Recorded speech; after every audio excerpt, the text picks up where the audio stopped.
नमस्कार दोस्तों, मेरा नाम है देवेश और आप देख रहे हैं बिग ब्रो टेक।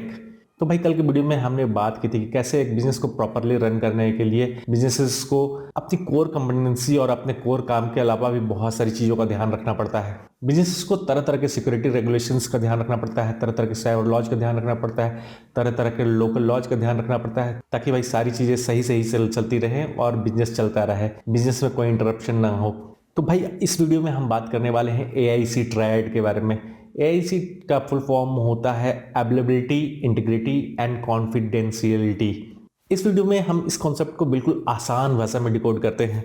सपोज कोई बैंक या कोई ऑनलाइन स्टोर है, फ्लिपकार्ट और अमेजन जैसा, और हम या आप कोई कस्टमर कोई ट्रांजेक्शन करना चाहता है या फिर कोई सामान खरीदना चाहता है, यानी ऑनलाइन शॉपिंग करना चाहता है, तो हम क्या करते हैं, हम फटाफट जाते हैं उस बैंक की ऐप या वेबसाइट के ऊपर और उसे खोल करके अपना काम फटाफट पूरा करना चाहते हैं। बट सपोज कि आप जाते हो और ऐप या वेबसाइट नहीं खुलती है, यानी सर्विसेज अवेलेबल नहीं है। यानी जब हम काम करना चाह रहे हैं, एक कंज्यूमर जब उस सर्विसेज को अवेल करना चाह रहा है तो वो सर्विसेज अवेलेबल नहीं है।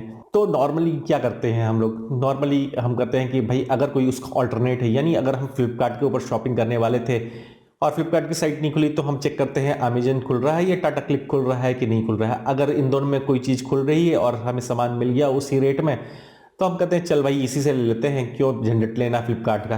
तो फिर हम जाते हैं और अमेजन या जो भी ऑल्टरनेट साइट्स है उससे सामान खरीद लेते हैं। सिमिलरली बैंक्स के साथ भी यही सही होता है। सपोज कि आपका अकाउंट ABC बैंक में है और उस बैंक की ऐप या वेबसाइट उस पर्टिकुलर टाइम पे काम नहीं कर रही है, तो आप XYZ किसी बैंक की साइट पे जाओगे और अगर वहाँ काम कर रही है तो आप ऑल्टरनेट सोर्सेज से ट्रांजेक्शन कर लोगे। और खुदा न खास्ता अगर यही चीज़ें 2-3 बार हो गई, यानी कि आपने 2-3 बार ट्राई किया और चीज़ें अवेलेबल नहीं रही, वेबसाइट या ऐप्स अवेलेबल नहीं रहे, तो आप कहोगे भाई बस बहुत हुआ, हमारे पास इतना टाइम नहीं है कि जाके बार बार उन्हीं चीज़ों के ऊपर अपना सिर खपाते रहे। और कंज्यूमर बिहेवियर चेंज हो जाता है और वो ऑल्टरनेट चीज़ों को यूज करना पड़ता है। तो बिजनेस पॉइंट ऑफ व्यू से क्या हो रहा है कि कस्टमर्स का लॉस हो रहा है, बिजनेसेस कस्टमर्स लूज कर रही हैं। और ये सब क्यों हो रहा है? ये सब हो रहा है प्रॉपर अवेलेबिलिटी के अभाव में।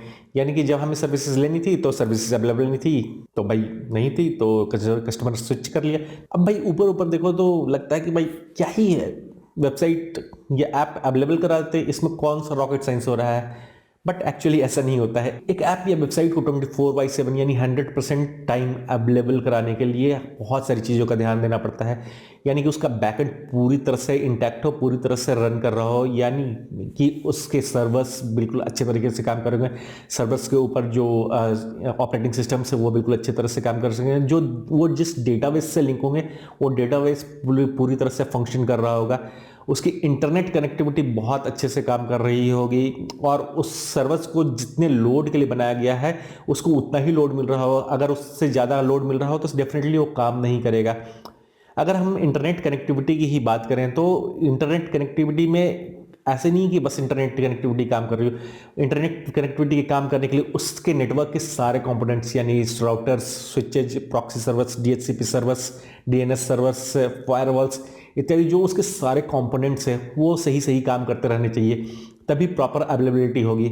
और इसके अलावा जो सारी चीज़ें लोग मैक्सिमम भूल जाते हैं, physical security and logical security, उस सर्वर्स की फिजिकल और लॉजिकल सिक्योरिटी भी पूरी तरह से काम करती रहनी चाहिए, तभी जा करके हम ये इंश्योर कर सकते हैं या फिर कोई बिजनेस इंश्योर कर सकता है कि 24/7 उसकी साइट्स या फिर उनके ऐप्स अवेलेबल रहेंगे। अवेलेबिलिटी इंश्योर करने के बाद दूसरा काम होता है इंटीग्रिटी इंश्योर करना। अब भाई मान लो वेबसाइट 24/7 अवेलेबल हो गई है और आप मजे से ट्रांजेक्शन कर रहे हो, बट आप जब ट्रांजेक्शन करते हो तो आपको पता लगता है कि आपने तो सामान खरीदा था 300 रुपये का, बट आपके पैसे चार्ज हो गए 3000 रुपये, यानी कि आपके बैंक से 3000 रुपये कट गए। इसका सीधा मतलब है कि आपके ट्रांजेक्शन की इंटीग्रिटी कॉम्प्रोमाइज होगी। तो अवेलेबिलिटी के बाद सबसे बड़ा काम है बिजनेस का इंटीग्रिटी इंश्योर करना। तो भाई ये कैसे हुआ? ये हुआ या तो किसी सॉफ्टवेयर ग्लिचेस के कारण से, या फिर किसी डेटाबेस एरर के कारण से, या फिर किसी मैन इन मिडिल अटैक के कारण से, जिसने कि आपके ट्रांजेक्शन की इंटीग्रिटी को कॉम्प्रोमाइज कर दिया। सीधे तौर पे देखा जाए तो एक तो कस्टमर्स के साथ फ्रॉड हो गया, और भाई अगर डेटा इंटीग्रिटी इंश्योर नहीं की गई तो बिजनेस को बहुत बड़ी प्रॉब्लम हो सकती है। बिजनेस को तरह तरह के लॉसूट्स झेलने पड़ सकते हैं, बिजनेस ओनर्स को जेल तक जाना पड़ सकता है।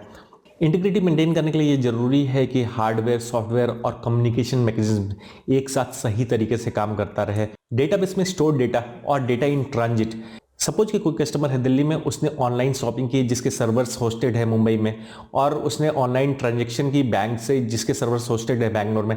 तो इन तीनों एंटिटीज के बीच में जो भी डेटा ट्रांजिट हुआ उसकी इंटीग्रिटी इंश्योर करनी है, यानी उसमें कोई भी अनऑथराइज्ड मॉडिफिकेशन ना हो।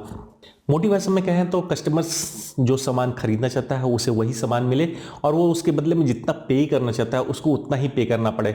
डेटा इंटीग्रिटी को प्रोटेक्ट करने के लिए बिजनेस को स्ट्रिक्ट एक्सेस कंट्रोल, अच्छे क्वालिटी का इंट्रूजन डिटेक्शन सिस्टम और इंडस्ट्री स्टैंडर्ड इंक्रिप्शन टेक्नोलॉजी का इस्तेमाल करना चाहिए। भाई एआईसी ट्रायड में तीसरा कॉन्सेप्ट है कॉन्फिडेंशियलिटी। कॉन्फिडेंशियलिटी का मतलब है हर एक जंक्चर पर, चाहे वो स्टोर डेटा हो या फिर वो डेटा इन ट्रांजिट हो, हर एक जंक्चर पर कॉन्फिडेंशियलिटी इंश्योर की जाए, यानी किसी भी पॉइंट पे डेटा का एक्सेस किसी अनऑथराइज्ड यूजर को नहीं मिलना चाहिए। Attackers network monitoring, shoulder surfing, social engineering और इंक्रिप्शन टेक्नोलॉजी को तोड़ करके कॉन्फिडेंशियल डेटा का एक्सेस ले सकते हैं। भाई कोई भी बिजनेस नहीं चाहता है कि उसका बिजनेस सीक्रेट या फिर उसका कोई फर्दर फ्यूचर प्लान चोरी हो जाए, और कोई भी बिजनेस ये नहीं चाहता है कि उसके सिस्टम में स्टोर जो कस्टमर्स की इंपॉर्टेंट इन्फॉर्मेशन है, उनकी पर्सनल इन्फॉर्मेशन है और या उनकी क्रेडिट कार्ड की इन्फॉर्मेशन है, वो चोरी हो जाए। Strict access control, proper encryption technology और प्रॉपर क्लासिफिकेशन ऑफ डेटा को करके कॉन्फिडेंशियलिटी को इंश्योर किया जा सकता है। तो भाई इस वीडियो में मैंने एआईसी ट्रायड के तीनों concepts availability, integrity and confidentiality को बिल्कुल आसान भाषा में समझाने की कोशिश की है। होप कि आपको ये वीडियो पसंद आया होगा। अगर आपको ये वीडियो पसंद आया है तो लाइक और शेयर कर दो। अगर आपने इस चैनल को सब्सक्राइब नहीं किया है तो इस चैनल को सब्सक्राइब कर दो, ताकि आपको नए वीडियोज़ की नोटिफिकेशन मिलती रहे। हाँ, बेल आइकन को दबाना ना भूलना है ताकि आपको नए वीडियोज़ की नोटिफिकेशंस मिलती रहे। और भाई बस इस वीडियो में इतना ही, मिलते हैं एक नए वीडियो में। जय हिंद, जय भारत।